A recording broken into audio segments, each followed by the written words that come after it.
तो चलिए आज बात करते हैं बीजिंग में हुए एक बड़े ही अनोखे फुटबॉल मैच की। हाँ, वो रोबोट वाला है ना, सुना मैंने भी उसके बारे में। हाँ हाँ बिल्कुल वही। ये कोई मतलब आम मैच नहीं था।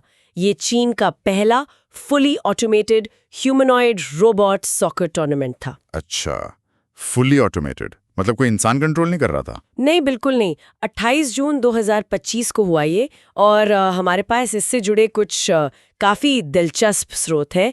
आज हम इसी टेक कमाल के पीछे की खास बातें समझने की कोशिश करेंगे। जरूर।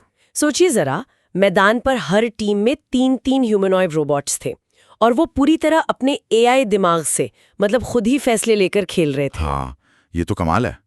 3-3 रोबोट्स एक टीम में। हाँ, और इसमें 4 यूनिवर्सिटी टीमों ने हिस्सा लिया था। फाइनल मुकाबला हुआ सिंघुआ यूनिवर्सिटी की टीम वल्कन, THU रोबोटिक्स की और चाइना एग्रीकल्चरल यूनिवर्सिटी की टीम माउंटेन सी के बीच। अच्छा, वल्कन और माउंटेन सी, नाम भी दिलचस्प है। या जीत हार से कहीं ज्यादा बड़ी बात थी। हाँ बिल्कुल, आप सही कह रहे हैं। ये असल में एक लाइव मंच था ह्यूमनॉइड रोबोटिक्स की क्षमताओं को परखने का, कि ये मशीनें असल दुनिया में कैसे देखती हैं, चलती हैं, कैसे फैसले लेती हैं और कैसे रिएक्ट करती हैं फौरन। हाँ बिल्कुल, रियल टाइम में। ये सब रोबोटिक्स की जो बुनियादी चुनौतियां हैं, उनको सीधे एक्शन में देखने का मौका था। सही कहा। और इन रोबोट्स को बूस्टर रोबोटिक्स नाम की कंपनी ने बनाया था। उनमें काफी एडवांस्ड विजुअल सेंसर्स लगे थे ताकि वो गेंद को, गोल पोस्ट को और हाँ, अपने साथी और विरोधी खिलाड़ियों को पहचान सकें। तो मतलब विजन सिस्टम काफी अच्छा था उनका। हाँ, लगता तो यही है। और फिर हर यूनिवर्सिटी ने अपने खुद के कस्टम एआई एल्गोरिथम्स तैयार किए थे। मतलब वो सॉफ्टवेयर जो उनका दिमाग था। अच्छा, तो हार्डवेयर बूस्टर का, सॉफ्टवेयर यूनिवर्सिटीज का। हाँ, और इस सॉफ्टवेयर में सिर्फ देखना या चलना ही नहीं था। इसमें खेल की स्ट्रेटेजी बनाना, टीम की तरह आपस में कोऑर्डिनेट करना, कॉपरेशन। हाँ, वो सब शामिल था। यहाँ तक कि गोल करने पर हाथ उठाकर जश्न मनाने जैसे इशारे भी प्रोग्राम किए गए थे। अरे वाह, ये तो काफी डिटेल में सोचा गया था। और यहीं पर ये जो खेल का माहौल है ना, ये बहुत काम आता है। कैसे? देखिए, एक कंट्रोल्ड लैब के मुकाबले फुटबॉल का मैदान हार्डवेयर और सॉफ्टवेयर के तालमेल को, जिसे इंटीग्रेशन कहते हैं, उसको तेजी से बेहतर बनाने के लिए एकदम सही जगह है। रोबोट का बैलेंस, खासकर जब वो दौड़ रहा हो या किक मार रहा हो, उसकी फुर्ती, एजिलिटी जिसे कहते हैं, और सबसे जरूरी, गिरने के बाद बिना मदद के खुद उठ जाना। हाँ, वो तो बहुत मुश्किल होता होगा। बिल्कुल। इन सब चीजों का असली टेस्ट इसी तरह के डायनामिक मतलब बदलते हुए और अनप्रिडिक्टेबल माहौल में ही हो सकता है। ये कोई स्मार्टफोन बनाने जैसा नहीं है। यहाँ फिजिकल दुनिया से सीधा मुकाबला है। और मैदान पर बिल्कुल यही देखने को मिला भी। रोबोट्स अपने आप दौड़ रहे थे, कभी कभी किक मारते, पास देते, गोल करने की कोशिश करते दिखे। कुछ गोल हुए भी। अच्छा। लेकिन हाँ, कई बार किक मिस भी हुई, हवा में चली गईं। कभी वो आपस में ही टकरा गए और कई बार बैलेंस बिगड़ा और गिर पड़े। आहा, ये तो होना ही था। कुछ रोबोट्स तो ऐसे गिरे कि खुद उठ ही नहीं पाए। उन्हें मैदान से हटाने के लिए वो स्ट्रेचर जैसी ट्रॉली लानी पड़ी। ओह। तो इसने पूरे माहौल में थोड़ा कह सकते हैं मजाक भी जोड़ा और काफी हकीकत भी दिखाई कि हाँ, ये टेक्नोलॉजी अभी शुरुआती दौर में है। सही कहा आपने। और ये जो छोटी मोटी असफलताएं थी ना, जिन्हें देखकर शायद लोग हंसे भी होंगे, हाँ बिल्कुल, तो असल में डेवलपर्स के लिए बहुत बहुत कीमती डेटा है। हर बार गिरना, हर चूक उस सिस्टम की किसी न किसी कमजोरी को सामने लाती है।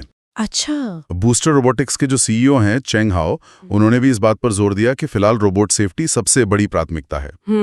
सेफ्टी तो जरूरी है। हाँ, खासकर भविष्य को देखते हुए, जब शायद इंसान और रोबोट एक साथ खेलें, तब तो सेफ्टी और भी ज्यादा जरूरी हो जाएगी। तो ये जो असफलताएं थी, ये दिखाती हैं कि उस भविष्य तक पहुंचने से पहले अभी कितना काम बाकी है। हाँ, ये बात तो है।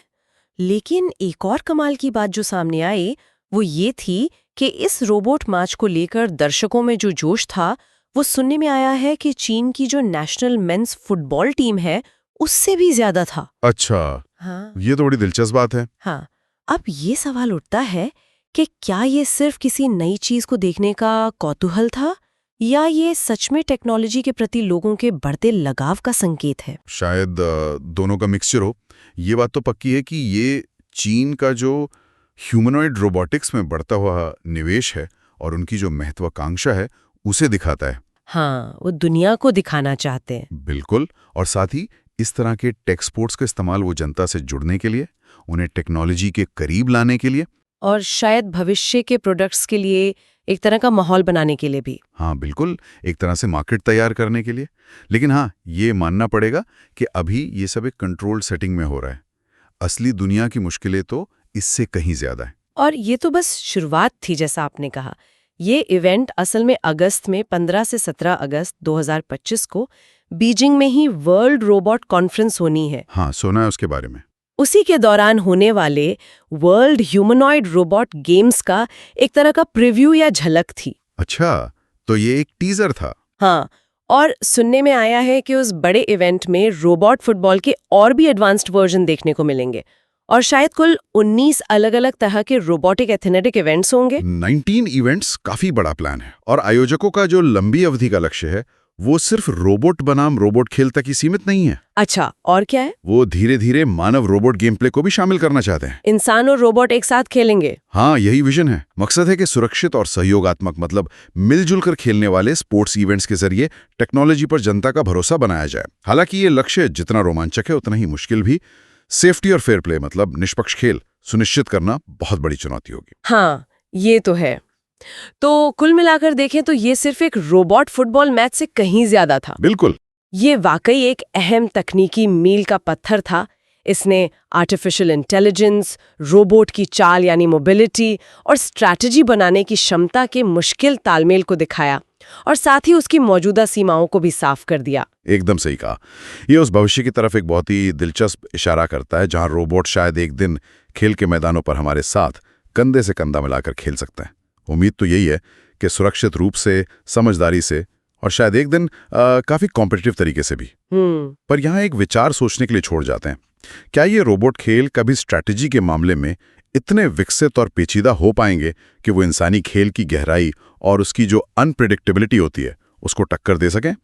या फिर वो हमेशा मुख्य रूप से टेक्नोलॉजी की क्षमताओं का प्रदर्शन ही बनकर रह जाएंगे? ये सोचने वाली बात है, भविष्य ही बताएगा।